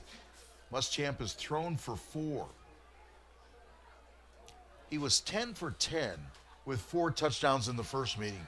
So he has thrown 8 touchdowns so far against this team, Christian Brothers. 4 in the first game, 4 so far in this game. And with 30 seconds, let's see how eager the purple wave. You might want to just burn this. You might want to just head to the locker room. Yeah, I don't know if I'm find a way out of this. Take another quicksand snap. you're Yeah, in. exactly.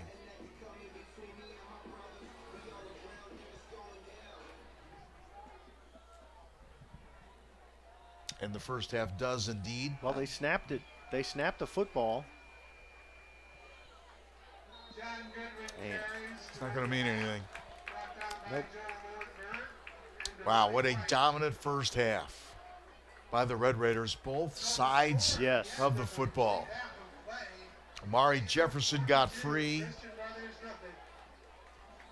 Muschamp hangs in there, gets it to his favorite receivers, plural. Great. LeBlanc doesn't have Yes. a touchdown reception, but made some great plays on that last drive. And all of a sudden, you have a 42-0 lead. And remember, Red Raiders have won their last 3 games in mercy rule And situations. I feel like, Jim, we've said this the last month, but didn't expect this. Didn't expect 42 house at the half. And the other thing, you take a look, you know, shutouts are so rare in football. Baylor has back-to-back shutouts, and, well, so they I have agree. 2.5. Two Well, and a half in a row. Hey, they pitched a shutout in the first half. You know, that's rare. So they won 42-0 against Knox Catholic 2 weeks ago and have a 42-0 lead here at halftime. Pretty impressive first drive of the night.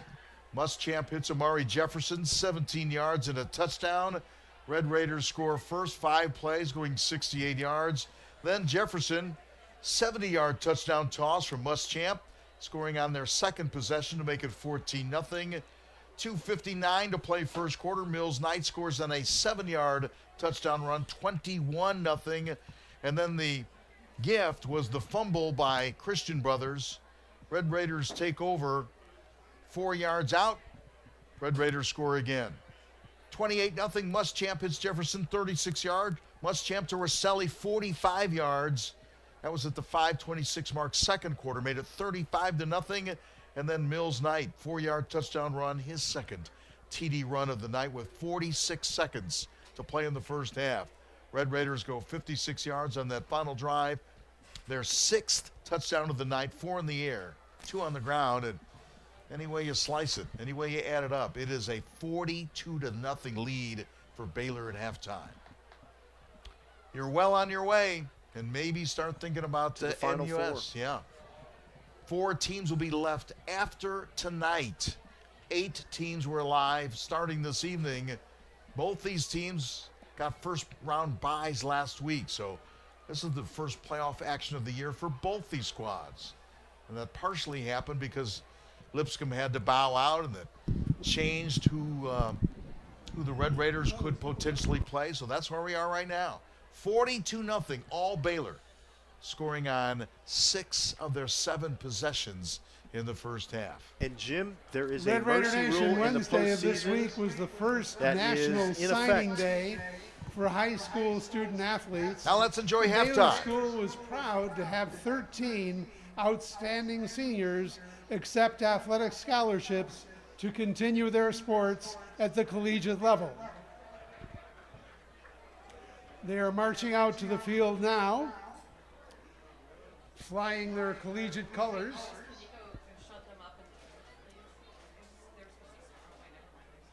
And we would like to identify them for you.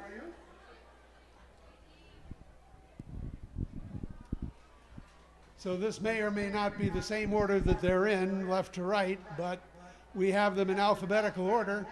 Jada Cooper is signed for soccer with East Tennessee State University. Theo DeRoche is signed for golf with Lynn University. Matt Hart has signed for wrestling with Indiana University. Drew Hitchcock, swimming, the University of Georgia. Holly Merritt, softball, Miami University of Ohio. Sophia Mize, soccer, University of Tennessee at Chattanooga. Riley Olesic, softball, Eastern Kentucky University. Avery Shamblin, softball, the University of Memphis. Jack Shutters, basketball, University of North Georgia. Kaylee Snyder, softball, University of North Alabama. Thomas Valencius, baseball, the University of Virginia. Nizea Whaley, basketball, Lee University.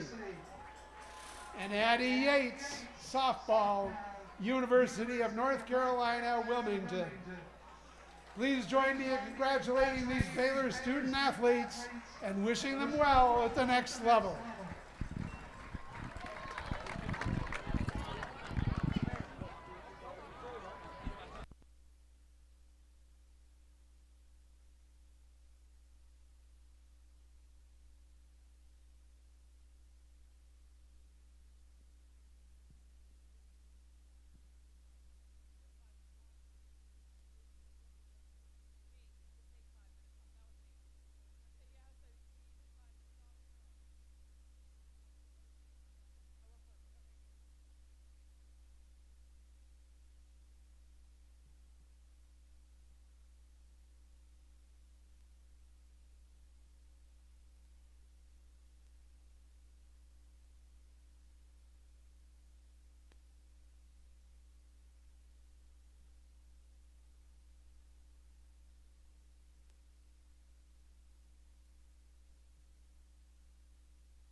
Taking a good look at Don Clifford right there. That's right. He has anchored that offensive line at the center position, and they have just put together a dominant first half. Yeah, taking the snaps was Teague Johnson, so I don't think Teague will be the I don't think he's quarterback going to – you don't think so? I don't think he's going to go A little from early the to – That'd be a wild – do you call that a wildcat? That's a wild truck. Truck run loose. That's it. That's it. Checking some of the other scores, Macaulay has a lead on Brentwood Academy at halftime, 28-3. Now again, Baylor and Macaulay would not meet again until a championship game. The winner of this game, the winner of this contest between Baylor and Christian Brothers, will take on the winner of Knoxville Catholic and Memphis University School, MUS, the #1 seed in this bracket. #1 seed from the West, taking on Knox Catholic, the #4 seed from the East. So if Baylor wins and MUS wins, Baylor would travel to Memphis to take on MUS next week because MUS is the #1 seed and Baylor is the 2 seed. And Jim, the latest score we have from that game is under 5 seconds left in the second quarter, and Memphis University leads Knoxville Catholic 21-14. That's closer than I thought it would be, but we saw how close Knox Catholic came to upsetting Macaulay. Now they're trying to do it to MUS. So they've been involved in those giant killing games a couple of times this year. Let's see if I can give you some of the playoff football going on right now. Maryville, Bradley Central tied 14-14. That's a pretty good contest right there. Some of the other scores a little bit late coming in. Boyd Buchanan leading North Point Christian 14-3 late in the second quarter. And again, Macaulay and Brentwood Academy at halftime, with Macaulay owning a 28-3 lead. So the game next week, if Baylor does win, if top-seeded MUS wins, the game will be in Memphis. And then the next week you win then, and you're going to Finley Stadium after that. But a good start, I would say, for the Red Raiders. Using, again, just solid, just winning one-on-one battles. Boy, I don't know how it can be a better start. And man, if you're Christian Brothers, you deferred, you will get the football to start this third quarter with a running clock because of the mercy rule. So a tough job gets a whole lot tougher when the clock doesn't stop, Jim. Yeah, again, that mercy rule is a 30-point deficit in the second half. 30-point deficit in the second half. If it gets under 30, right now obviously a 42-point deficit, Baylor leading. If it gets under 30, then we'll go back to a regular clock situation. So Red Raiders will kick off to start half number 2.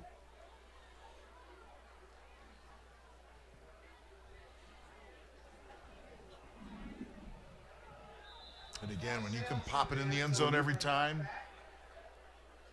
First and 10, Christian Brothers in their own 20. Baylor scored 28 points in the first quarter, 14 in the second quarter, and now underway in quarter number 3 with a 42-0 lead. Christian Brothers beginning on the 20-yard line. First down, 10 yards to go. And again with a running clock because of the mercy rule. Kreitz has gone the distance at quarterback. And standing in back of him is John Goodwin. John Goodwin, number 7, the running back. Kreitz lofts it out far side, couple of yards. Not a whole lot. Finding Jeremiah Robinson. Picking up about 3 yards on that first down play to the 23-yard line. Second down and 7.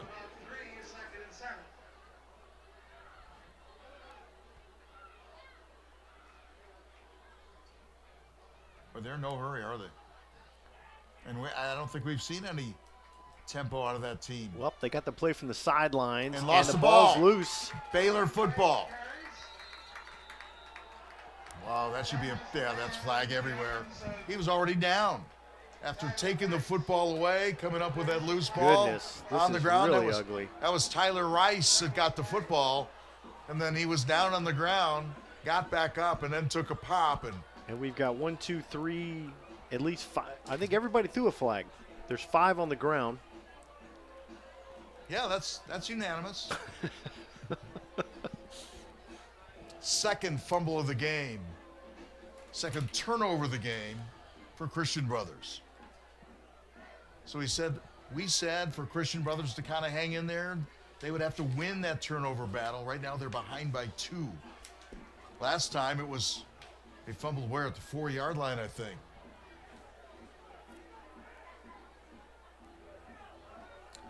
Baylor will take over first down and 10. Little frustration on the part of the Purple Wave right there. Yeah. Everyone threw a flag down. There are 3 penalties on the play. Wow. No wonder. After the play, personal foul, number 56. After the play, unsportsmanlike conduct, number 56, White. He is ejected. After the play, unsportsmanlike conduct, number 48. Those penalties will offset, and it'll be first down. Wow. I was going to say, both of I us. don't know that I've. Well, George Gilland managed to get himself ejected. Two personal foul penalties in the same fracas. So number 56 in white will check out. John Amofa Jr. responded. So these plays offset. If I see my teammate taking a pop where the play's over, I might be perturbed as well. Yes. They say they're offset, but they move it down to the 15-yard line. First and 10 to the 15. So they don't quite offset, do they? First and 10, Red Raiders. And it is I don't know how Riggs you can. Cherry at quarterback. I don't think I've ever seen 2 personal fouls by 1 player, 2 dead ball personal fouls. Yeah. But there was a no doubter. We had 5 flags on the field. So, Yeah. Which I've also never seen. 5 flags, 3 penalties.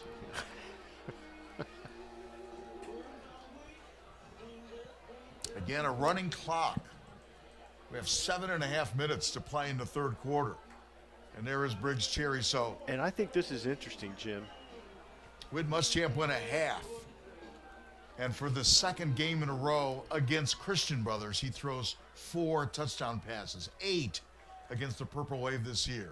4 in the first meeting, 4 in the first half of this one. Cherry to LeBlanc. Wow. Little hurdling action there. Does he get in? Max There's a flag down. was determined on that play.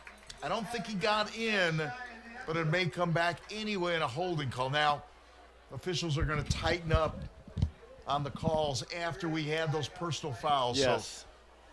So just to make sure to rein it in just a little bit. So we might see some more flags. That's a heck of an effort by number 11. Yes, yes. My goodness. That's a heck of an effort in a 42-0 game. Yes. I can see if we're tied. I got all that. During the run, we have hurdling, number 11 on the offense. That's a 15-yard penalty. Penalty? Replace second down. On baseball, that's a penalty. Well, I guess it is here tonight. Wow.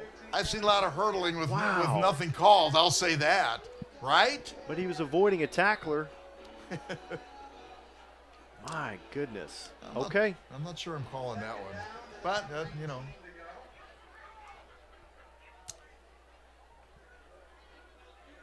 Technically correct. Shakai Mills Knight. If I'm not mistaken, and we'll take a look at the sidelines, I thought I saw Cody Davenport in a hoodie earlier as well with Cam Sparks. So two of your top offensive guys are out for this game. They said Sparks was a maybe, and you could kind of, well, we can see him right on the 45-yard line. So he's got his jersey and a hoodie on. I thought I saw the same attire for running back Cody Davenport, the number 2 running back. Let's see. That would explain why Mills Knight remains in the game. Cherry, the number 2 quarterback. Throws, end zone, receiver, Wow. touchdown. Got the pylon. How about Zane Rastelli? His second touchdown reception of the night, right? 22 yards. Rastelli has the 45-yarder earlier. So let's go with scoring at the 4:45 mark.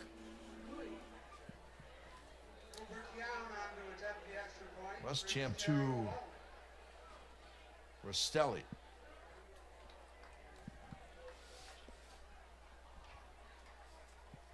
Oh, you're right, Briggs Cherry, correct. Cherry to Rastelli for Briggs Cherry. That's his 4th touchdown toss of the year.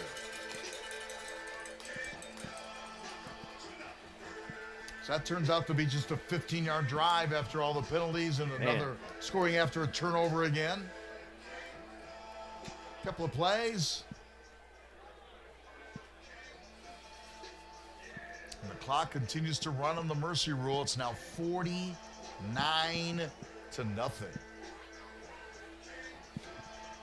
So Briggs Cherry checks in off the bench.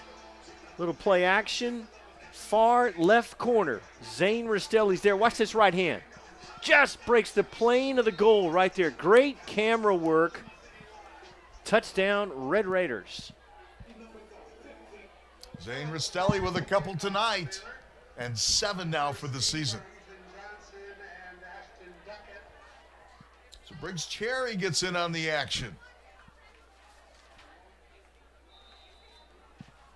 And the Red Raiders will kick off yet again after touchdown number 7 of the night.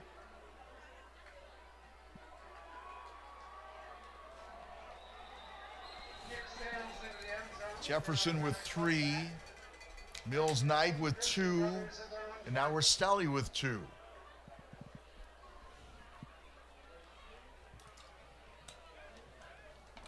And the Purple Wave take over first down and 10. Let's call it 2.5 minutes. With the clock running. Yeah. Breaks my heart.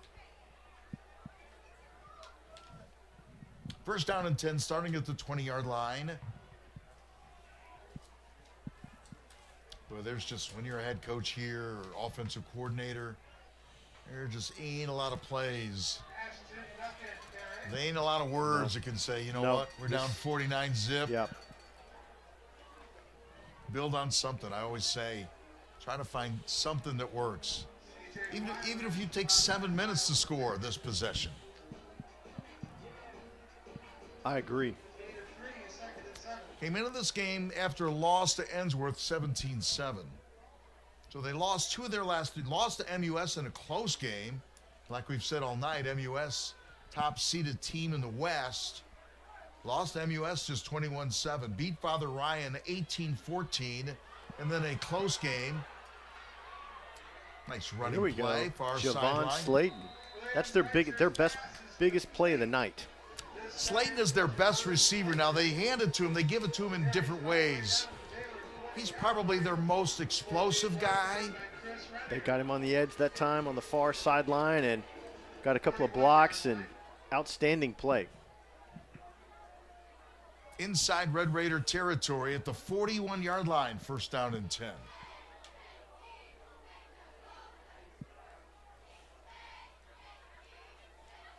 Kreintz trying to turn the corner, gets a nice block.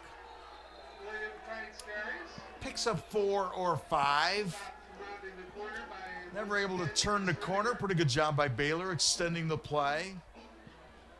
So put it at the 36-yard line. Pick up a 5 yards on first down.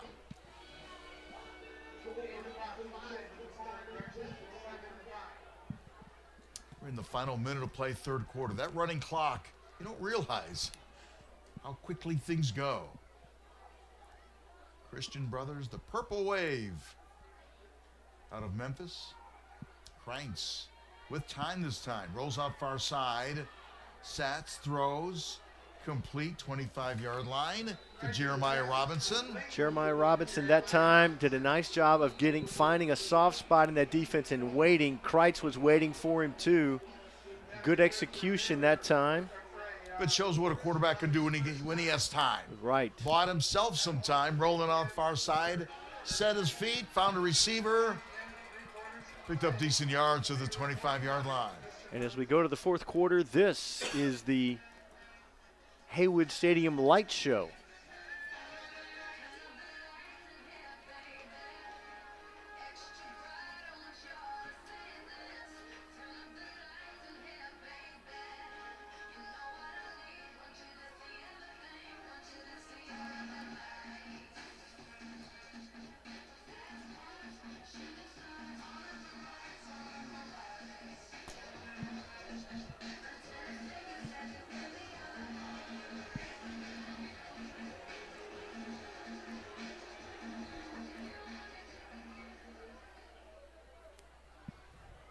Again, we're speculating a little bit, but this is likely the final home game of the year because we mentioned if MUS wins, they're the number 1 seed and would get the home game. If Baylor advances and MUS advances, that's the collision course. The game would be in Memphis because MUS is the top seeded team in this bracket. Goodwin again at that running back spot. In a 49-0 lead. Kreintz on the sideline, complete inside the 10. Once again, Jeremiah Robinson with the catch there. Kreitz bought some time. Baylor playing some backups here defensively.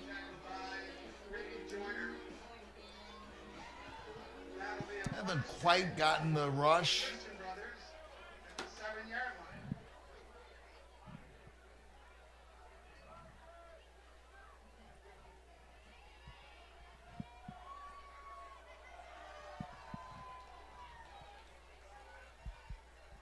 Running room up the middle, and did John Goodwin cross the plane? Not quite. Number 7 has played a solid football game tonight. He has run hard,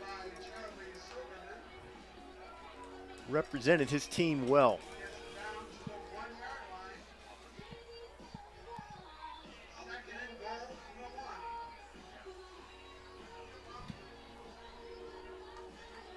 $49-0, and Christian Brothers trying to get on the scoreboard in the fourth quarter.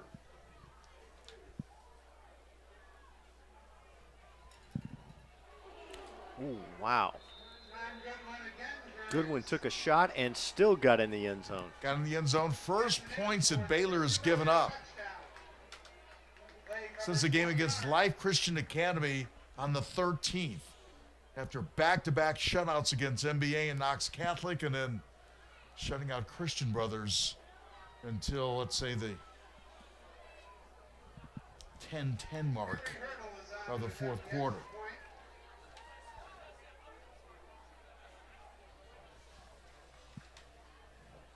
John Goodwin with the touchdown. The kick is good. It's Baylor 49, Christian Brothers 7. 49 now, 49-7.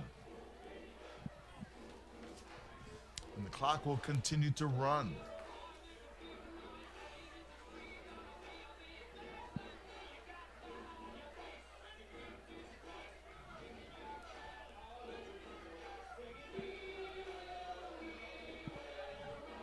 So now it's just run out the clock time. Absolutely. If you're the Red Raiders, don't get anyone hurt. don't get anyone ejected, you know, and That's right. get ready probably to take a trip to Memphis next week to take on MUS. This from Twitter, third quarter score. MUS facing a 3rd and 7. Again, they lead it by 7, 21-14 over Knox Catholic. 11 minutes, 28 seconds left in the third quarter, early in the second half. And remember, they're on Central Time, so we started an hour before that MUS Fighting Irish game in Memphis.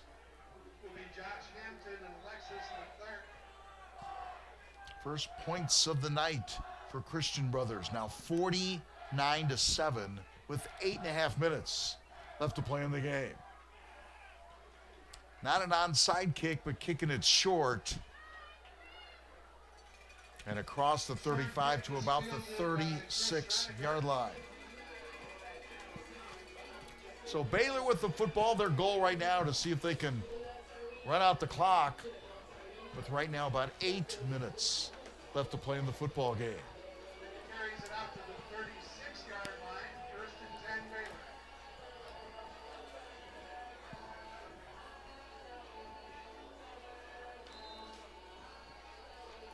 And the Red Raiders in no hurry, using all the play clock that they can, which makes sense. Briggs Cherry remains the quarterback. Whit Muschamp went the entire first half. Cherry started first possession, second half, and got the Red Raiders in the end zone. Touchdown pass to Rastelli. Handoff here. There is Cody Davenport, so yes, in uniform. Yes. So Davenport for the Red Raiders. You know, two guys on this Christian Brothers football team stand out to me. Running back number 7, John Goodwin, and left tackle on offense and defensive lineman number 55, Will French. He's had a He good has night. been a force tonight. 2 sacks and a tackle there.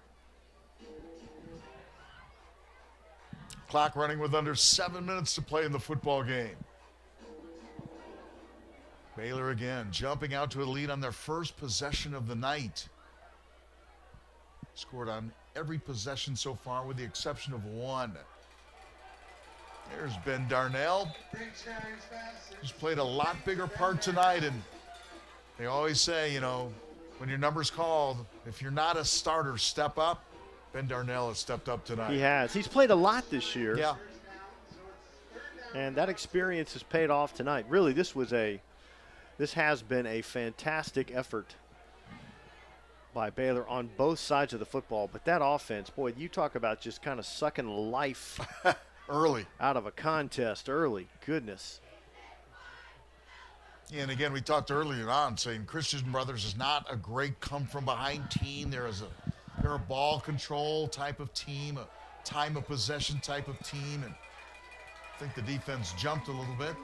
Nice hard count by Prior to the Briggs snap, Cherry. Encroachment on the defense. It's a 5-yard penalty. I think Henry First down. Watkins let everyone know that he was probably the guilty party on that particular play.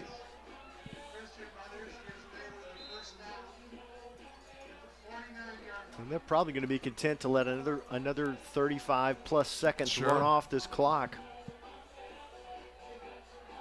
Yeah, they won't have to snap it until there's just 5 minutes left to play in the game. At the 49-yard line, first down via the penalty.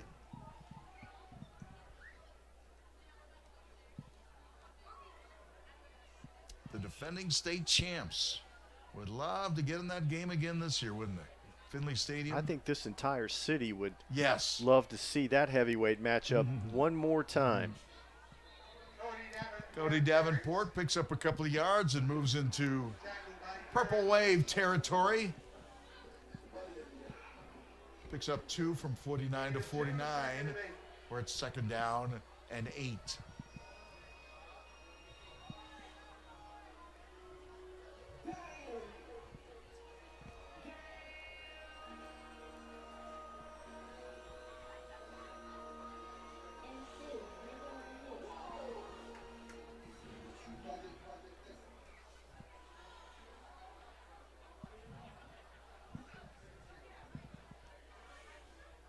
Saw the mascots there. They were taking a break at halftime. They were It looked behind, like the, that. It looked behind like, the press box. It looked like that commercial. There's Davenport. Yeah, looks pretty healthy, doesn't He he? does.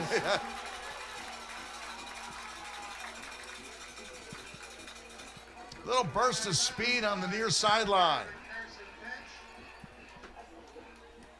With under 4 minutes now to play in the game. Running clock on the mercy rule. Mercy rule, running clock, that goes into effect when there's a 30-point deficit in the second half. And we had the situation where if coaches agree, it can take effect in the first half, but it's automatic in the second half. 1st and 10, Baylor. On the 23. Cody Davenport trying to give some ground and lost a couple of yards back to the 26-yard line. And somebody else that's shown their motor runs sideline to sideline, number 1, Ethan Johnson. He plays both sides of the football. He's been active on both sides of the football tonight for the Purple Wave. Loss of about 3 yards on the play. 2nd and 13. Again, Red Raiders, no hurry. Briggs, Cherry getting the reps.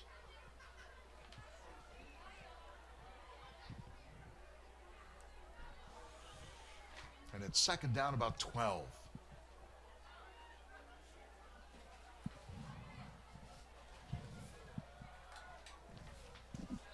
Cody Davenport again, the ball carrier. Ethan Johnson again on the tackle. 2.5 minutes remaining. Will Fridge. Alexis Leclerc, you just saw him. There's number 13 stepping into your picture. And there's Briggs Cherry. Goes over to the bench, has a word or two. First, the head coach Eric Kimrey's the guy that calls the plays for the Red Raiders. So with 2 minutes exactly left to play in the game, it's Cherry and Cody Davenport and Ben Darnell, who's Too been much great time. I think he might have jumped a tad Prior to soon. the snap, false start on the offense, 5-yard penalty, replay 3rd down. Baylor detected for offside. Brings it back another 5 yards.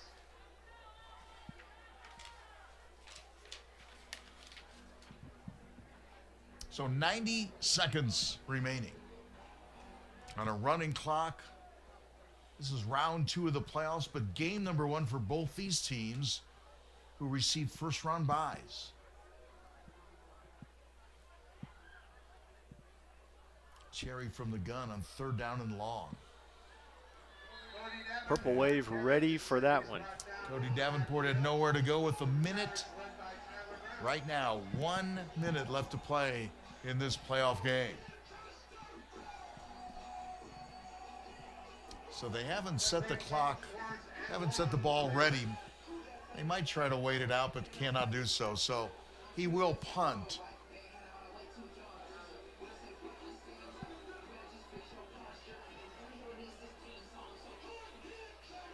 It's about a 10-second differential between play clock and game clock.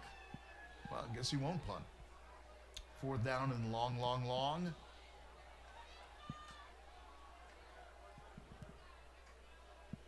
With 20 seconds left to play in this playoff contest. He's taking a knee. Briggs Cherry takes the knee. With the running clock, that's going to be the end of the game. I'm just going to call that a convincing and dominating playoff performance. Final Absolutely. score, 49-7. 49-7, Red Raiders on top. So Christian Brothers, their season comes to an end, and they go 6-5 overall and lose their first game in the playoffs, although receiving a first-round bye. Baylor advances, and again, Red Raiders, if Knox Catholic wins that game at MUS, the game would be here. If MUS wins, the game will be in Memphis. That's because MUS is the number 1 seed in the Red Raiders bracket, and Baylor is the number 2 seed. So MUS would get the host as as a result of their number 1 seed. But if Knox Catholic wins that game, they're the 4th seeded team, meaning the better seed, the higher seed, gets the home game. So there's a chance the Red Raiders would be at home. Again, right now in the third, we have Memphis University School leading Knox Catholic early in the third, 21-14. A lot of highlights of this one. Baylor scores 28 points in the first quarter, 14 in the second, and 7 points with a running clock in the second half.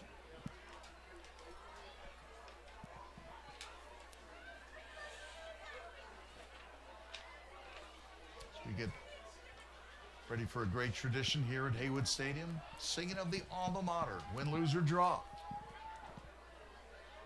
You sing louder when you win, though. I think so. I'm just telling you how that works. With more gusto. I think you're right.